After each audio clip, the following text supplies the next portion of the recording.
नमस्कार दोस्तों, आपके अपने YouTube channel Abhay Singh fearless world में स्वागत है। और आज हम लोग GC2 का lecture 8.3 working in confined space के बारे में जानने वाले हैं। कन्फाइंड स्पेस आपको लगभग हर जगह मिल जाता है, जहाँ भी कहीं एक्सेस और इग्रेस ना हो और ऑक्सीजन की कमी हो वहाँ पे। तो इसको जानने से पहले मेरे एक सब्सक्राइबर ने कमेंट किया था कि सर बताइए कि एक फ्रेशर स्टूडेंट्स को कौन सा कोर्स करना चाहिए। मैं अपना नॉलेज शेयर कर रहा हूँ। कोई भी फ्रेशर स्टूडेंट है तो डिपेंड करता है कि वो अभी तक अपनी बेसिक क्वालिफ़िकेशन कहाँ तक कंप्लीट किया है।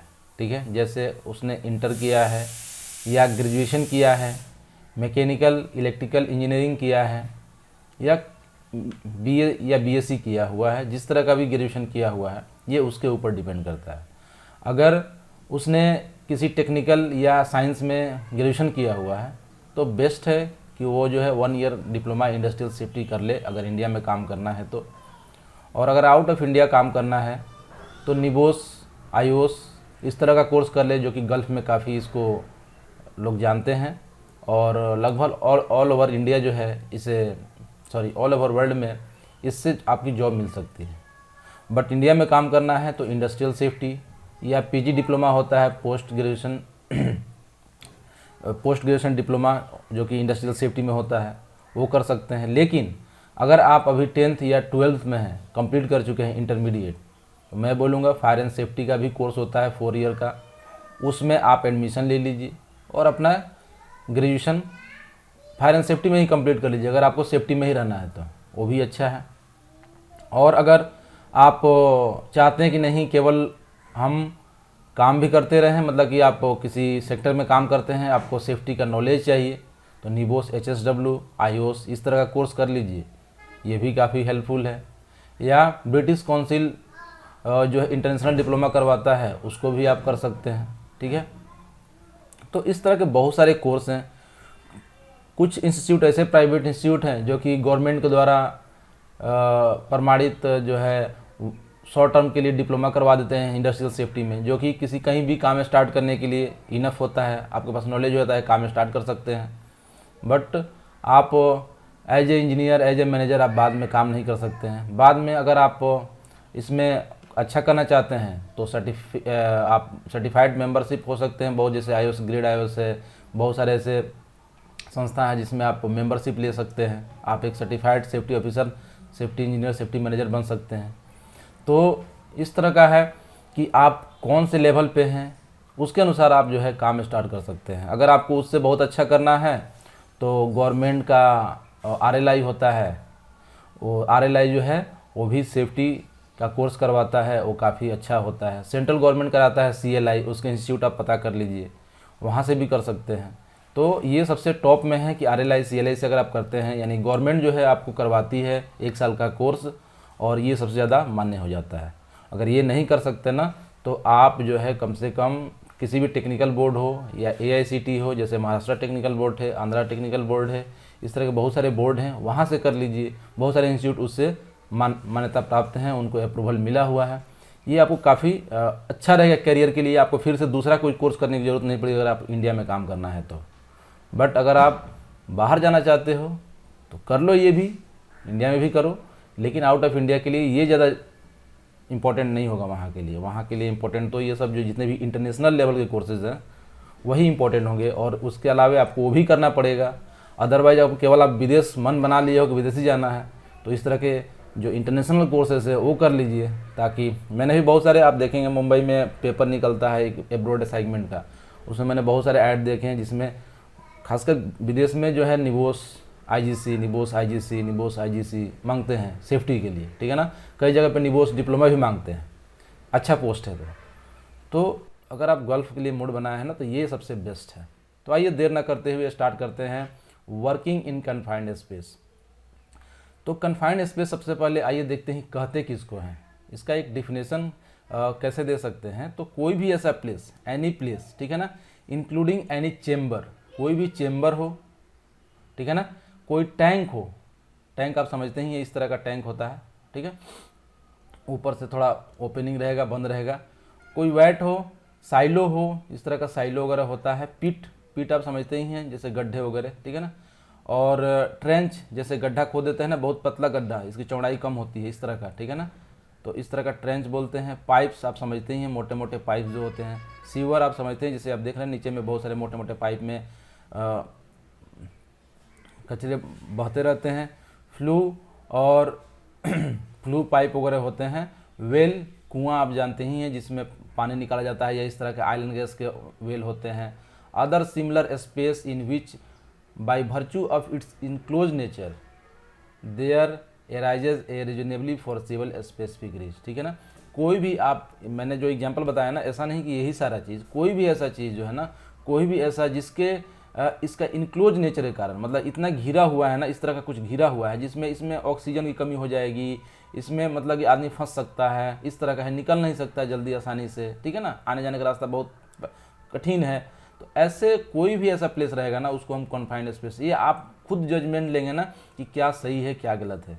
जहाँ आपको लगता है, ऐसा नहीं कि आप जो पढ़ लिया वही आपके लिए वही चीज़ को ही कन्फाइंड स्पेस मांगे, ऐसा कुछ नहीं है। तो जहाँ भी इस तरह का हो, कहीं स्पेसिफिक रिस्क हो वहाँ पे, तो हम उसको कन्फाइंड स्पेस बोल सकते हैं। और उसको कन्फाइंड स्पेस जैसे हम बोलते हैं, तो कन्फाइंड स्पेस के जो कंट्रोल मेजर हैं, जो उसको हम लोग ध्यान देना पड़ता है। तो आइए पहले जानते हैं कि इसमें कन्फाइंड स्पेस में रिस्क क्या होता है, ठीक है ना, मतलब कि हजार्ड और रिस्क क्या क्या होते हैं। तो फॉरसेबल स्पेसिफिक रिस्क क्या होता है, आइए देखते हैं। जैसे आप देख रहे हैं ना, इस तरह का एक चेंबर है जिसके अंदर घुस के काम करना है। तो क्या है इसमें, देख रहे हैं आप, आना जाना बढ़ी कोई सीढ़ी नहीं है, आना जाना बहुत ही कठिन है, ठीक है ना। और इसके अंदर जब जाएंगे तो हो सकता है कि ऑक्सीजन की कमी हो, या हो सकता है इसमें कुछ वेपर हो, कुछ गैस हो। तो इसमें क्या होता है कि फायर एंड एक्सप्लोजन का खतरा रहता है कन्फाइंड स्पेस में, क्योंकि ये इनक्लोज नेचर का होता है। और इसमें हो सकता है कोई नीचे से गैस, या हो सकता है कोई हेवी गैस उसके अंदर स्टोर हो, और जब ये गैस इसके अंदर स्टोर रहेगा, थोड़ा सा भी स्पार्क मिलेगा, एक्सप्लोड हो जाएगा, फायर हो जाएगा इसके अंदर में, ठीक है ना। खासकर आप देखेंगे ऑयल एंड गैस वगैरह में भी, या आप बहुत सारा टैंक होता है जिसमें हम पेट्रोल रखे हुए हैं, बाद में उसको अंदर घुस के काम करने जाते हैं, वेल्डिंग करते हैं और एक्सप्लोड हो जाता है। कई बार मेरे साथ भी ऐसा हुआ है, मैंने एक सल्फ़र के गैस में वेल्डिंग करवा रहा था पाइपलाइन में, और एक पाइपलाइन था वहाँ वेल्डिंग करवा रहा था, और इसमें सल्फ़र भी था, और उसके वेपर जो है ना, यहाँ पे एक्सप्लोसिव वेपर थे यहाँ पे, और वेल्डिंग कराने के चलते ये हीट हो गया, और हीट होने के चलते ये पूरा प्रेशराइज हो गया, और प्रेशराइज होने के बाद ये पूरा फट गया, ये वाला पूरा ऊपर का हिस्सा ही उड़ गया वहाँ पे, ठीक है। ये मेरे सामने हुआ था। Loss of consciousness from the gas, इसमें हो सकता है पता नहीं किस तरह का गैस है, CO गैस हो सकता है, या ऐसा कुछ गैस हो सकता है, उसमें ऑक्सीजन की कमी हो सकती है। इससे क्या होगा, दम घुट जाएगा आपका, और आप मतलब बेहोश हो जाओगे गैस के चलते, फ्यूम के चलते, वेपर के चलते, लैक ऑफ ऑक्सीजन के चलते, ठीक है ना। उसके बाद ड्रोनिंग हो सकता है। सपोज आप किसी गड्ढे में, ट्रेंच में काम कर रहे हो, ठीक है, और इसमें आप अंदर में हो, और एकाएक यूटिलिटी लाइन नीचे में थी और ये फट गया। फटने से क्या होगा, इसमें पूरा पानी भर जाएगा और इसमें डूब जाओगे आप।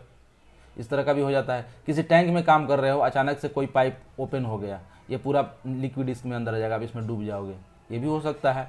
और एस्फेक्सिएशन मतलब कि दम घुटना होता है, जिसमें ऑक्सीजन की कमी हो जाती है। Entrapment in free flowing solid, हो सकता है कि इसमें बहुत सारे सॉलिड अंदर में हो, आप जब आप इसमें घुसेंगे, आपका पैर इसमें, शरीर आपका फंस जाएगा, जैसे दलदल में शरीर फंसता है ना, इस तरह का हो सकता है। और loss of consciousness from the increase body temperature, ठीक है ना। और जब आप इसके अंदर काम करेंगे तो जानते हैं कि हमारा बॉडी कंटिन्यू हीट जनरेट करता है, और जब तक इसको एयर का फ्लो नहीं मिलेगा ना, हमारा बॉडी कूल नहीं होता है। तो क्या होगा कि ये कन्फाइंड स्पेस चलते इसमें हीट तो बाहर जा नहीं रहा है, तो आप इसका कंटिन्यू टेम्परेचर बढ़ता रहेगा। बढ़ने से क्या है, हमारे बॉडी का इंटरनल टेम्परेचर बढ़ेगा, और इससे क्या हो जाएगा, कॉन्शियसनेस आ जाएगा, हम बेहोश हो जाएंगे, ठीक है ना।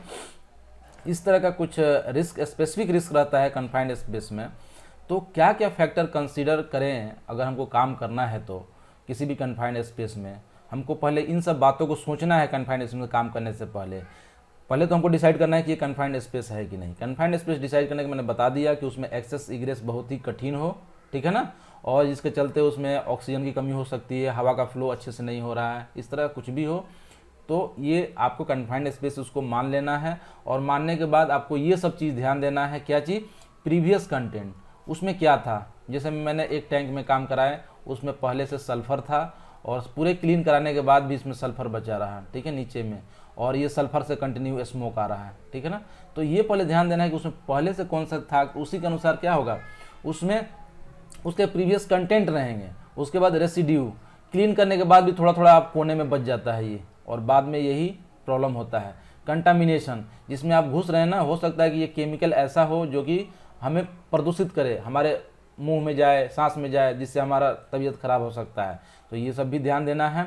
Oxygen deficiency and oxygen enrichment दोनों खतरा है। अगर ऑक्सीजन की इसमें कमी हो, मान लेते हैं 19.5 से कम हो या 21.5 से, यही नॉर्मल है रेंज, ठीक है ना। इससे कम होता है तब भी प्रॉब्लम, इससे ज़्यादा होता है तब भी प्रॉब्लम। इस रेंज में होना चाहिए। कम ज़्यादा में क्या प्रॉब्लम होगा, आप भी बोलेंगे कि भाई ऑक्सीजन ज़्यादा होगा तो क्या होगा, हमारे तो अच्छा है जितना ऑक्सीजन मिलेगा। लेकिन ऑक्सीजन ज़्यादा होने से क्या होता है कि इसमें कुछ भी अगर काम करेंगे, थोड़ा सा भी स्पार्क आएगा ना, वेल्डिंग करेंगे ना, तो आग बहुत फास्ट लगता है, एक्सप्लोजन हो सकता है, ठीक है ना। इसलिए ज़्यादा ऑक्सीजन भी हमारे लिए खतरनाक है, क्योंकि जो चीज़ जलने वाला नहीं भी होगा ना, ऑक्सीजन ज़्यादा होने से उसमें तुरंत आग, हमारे कपड़े में तुरंत आग पकड़ लेगा, ज़्यादा ऑक्सीजन होने के चलते। तो इसलिए ज़्यादा ऑक्सीजन भी हमारे लिए खतरनाक है। और कम ऑक्सीजन तो हम जानते ही हैं कि अगर कम ऑक्सीजन हो तो हमारा दम घुट जाएगा और हम मर जाएंगे, ठीक है। तो इस तरह से दोनों हमारे लिए खतरनाक है। ये क्वेश्चन देखता हूँ मैं, बहुत सारे हमारे फ्रेंड पूछते हैं हमसे कि सर ज़्यादा ऑक्सीजन होने से क्या प्रॉब्लम होगा, मैंने यही बताता हूँ मैं उनको। और फिजिकल डायमेंशन, मान लेते हैं ये कन्फाइंड स्पेस का फिजिकल डायमेंशन कैसा है। कहीं हो जाता है कि ऐसे साइलो में काम करना हो, बड़ी मुश्किल होता है इसमें काम करना, इस तरह का में जो कोनिकल शेप का हो। और या हो सकता है बहुत तरह का, जैसे बॉयलर है या उसके अंदर घुस के काम करते हैं, या कई तरह के ऐसे आप देखेंगे जहाँ भी मतलब आप अच्छे से जा नहीं सकते, आ नहीं सकते, वहाँ तो बहुत दिक्कत होती हैं। उसके बाद उसमें hazard arising from the work. अब जब आप काम करेंगे ना, इससे भी उसमें हजार्ड अराइज होता है। पूछिए कैसे। एक तो जो आप मान लीजिए टैंक को क्लीन करने जा रहे हैं, तो ये क्लीनिंग केमिकल से आपको प्रॉब्लम हो सकता है, ठीक है ना। तो ये भी ध्यान देना है। या हो सकता है जो केमिकल यूज़ कर रहे हैं, जो पहले से उसमें मटेरियल है, उसमें रिएक्शन होकर कुछ अलग केमिकल आए जो कि टॉक्सिक हो। तो मैं ऐसे जस्ट एग्जांपल बता रहा हूँ, बट ये तो डिपेंड करता है कि आपका सिचुएशन कैसा है, वहाँ पे सिनेरियो कैसा क्रिएट हुआ है, ठीक है ना।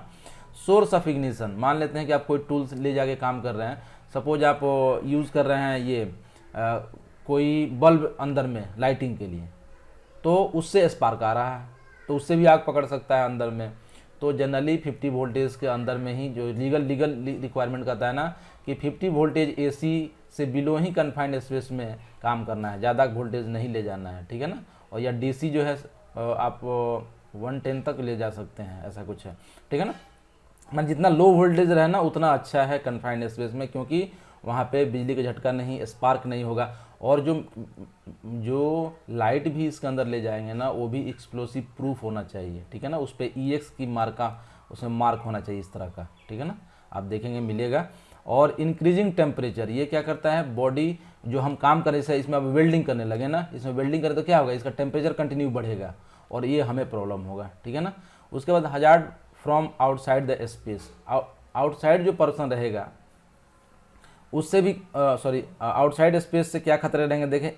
इनग्रेस ऑफ सबस्टांस, जैसे आप हो सकता है काम कर रहे हैं और यहाँ पाइपलाइन है, अचानक से कोई मटेरियल अंदर आने लगा, इससे भी हमें खतरा है। इमरजेंसी रेस्क्यू, अगर इमरजेंसी रेस्क्यू हमें ध्यान देना है कि किस तरह का यहाँ पे इमरजेंसी रेस्क्यू चाहिए। सपोज आप किसी सीवर में काम कर रहे हैं, ये रोड का लेवल है, तो आपको यहाँ पे कुछ मैकेनिकल डिवाइस जो है यहाँ पे बांध के और काम करना है, ताकि इमरजेंसी में कोई आदमी यहाँ से आपको खींच सके, ठीक है ना। कोई आदमी यहाँ पे खड़ा रहे, रेस्क्यू टीम आपको खींच सके। तो इस तरह का जो है व्यवस्था होनी चाहिए और हमें ध्यान देना है काम करने से पहले इन सारी बातों का। अब बात आ गई कि अगर हमने इस तरह का बात ध्यान दे दिया तो अब कैसे काम करेंगे। एक सेफ सिस्टम वर्क तो डेवलप करना ही पड़ेगा, कैसे हम एंट्री ले, ठीक है। तो यानी कंट्रोल मेजर, तो कंट्रोल मेजर में हम जानते ही हैं कि इसके 5 स्टेप होते हैं। एलिमिनेशन, उसके बाद आपका रिड्यूस या substitute, engineering control, administrative control और लास्ट में PPE। तो सबसे पहले हमने क्या करते हैं, एलिमिनेट करते हैं, यानी कि पहले कोशिश करेंगे do not work inside the confined space. ये क्या हो गया, एलिमिनेट हो गया, नहीं काम करेंगे। लेकिन क्या संभव होता है कि हमेशा अंदर जाके नहीं काम करें? ऐसा हमेशा संभव नहीं होता है, अंदर जाके काम करना ही पड़ता है कभी कभी। अगर अंदर काम करना बहुत ही ज़रूरी हो तो carry out risk assessment. Risk assessment एक जनरल टर्म है, ठीक है ना। रिस्क असेसमेंट कहने का मतलब ये हो गया कि आपको पढ़ाया होगा मैं GC1 के लेक्चर में कि जब भी हम रिस्क असेसमेंट करते हैं तो क्या करते हैं, सबसे पहले हजार्ड को फाइंड आउट करते हैं, ठीक है। और हजार्ड फाइंड आउट करने के बाद उसके बाद हम लोग कौन सा पर्सन रिस्क पे है उसको फाइंड आउट करते हैं। फिर हम लोग क्या करते हैं, रिस्क को इवेल्युएट करते हैं और उसके बाद उसको डिसाइड करते हैं किस तरह कंट्रोल मेजर लगेगा इसके ऊपर, ठीक है ना। उसके बाद उसको इम्प्लीमेंट करवाते हैं, ठीक है ना, और डॉक्यूमेंट करते हैं, इम्प्लीमेंट करवाते हैं, लास्ट में रिव्यू करते हैं कि क्या इसमें कुछ और चेंज हो सकता है। तो यही तो 5 स्टेप है रिस्क असेसमेंट के। तो जैसे ही मैं रिस्क असेसमेंट करता हूँ ना, कहता हूँ ये पूरा करना है, यानी रिस्क को भी एसेस करना है, यहाँ पे 5 स्टेप। उसके बाद जब हम ये कर लेंगे तो develop a safe system of work. जब हमको पता चल जाए कहाँ कितना रिस्क है तो हम एक safe system of work develop कर लेंगे। हमको काम को करना कैसे है, यानी कि एंट्री के पहले हमें क्या क्या चेक करने हैं, एंट्री कैसे होगा, रेस्क्यू वाली टीम कहाँ रहेगी, ठीक है ना, उसमें कितना ऑक्सीजन रहेगा, किस तरह से मॉनिटरिंग होगी, कितने घंटे मॉनिटरिंग होगी, ये क्या होगा, एक सिस्टमेटिक हम नोट कर लेते हैं कि हम ऐसे काम करेंगे। इसको बोलते हैं develop safe system of work. और उसके बाद डेवलप इमरजेंसी अरेंजमेंट। अगर कुछ इमरजेंसी हो गया, कोई आदमी अचानक से बेहोश हो गया तो कैसे हम टैकल करेंगे, कैसे उसको निकालेंगे वहाँ से, किस हॉस्पिटल में ले जाएंगे, क्या मीडियम होगा, कौन आदमी करेगा, उसके पास नॉलेज कितना है, ये एक अरेंजमेंट डेवलप करेंगे वहाँ पे, ठीक है ना। और use permit to work. Confined space में काम करना ही है, चूँकि ये हाई रिस्क एक्टिविटी है, इसमें जान जाने की ज़्यादा खतरा होती है, इसीलिए इसको हाई रिस्क एक्टिविटी को हम लोग परमिट टू वर्क से ही कंट्रोल करते हैं। यानी कि हम काम करने से पहले उस प्लांट के, उस जगह के जो उसको जिसके अंदर में वो कंट्रोल में है, उससे हम परमिशन लेंगे कि हम इसमें काम करने जा रहे हैं, आप इसको ध्यान दीजिएगा, ठीक है ना। तो इसलिए परमिट टू वर्क जो है उसमें अप्लाई होना चाहिए। और use only trend competent personnel, ठीक है ना।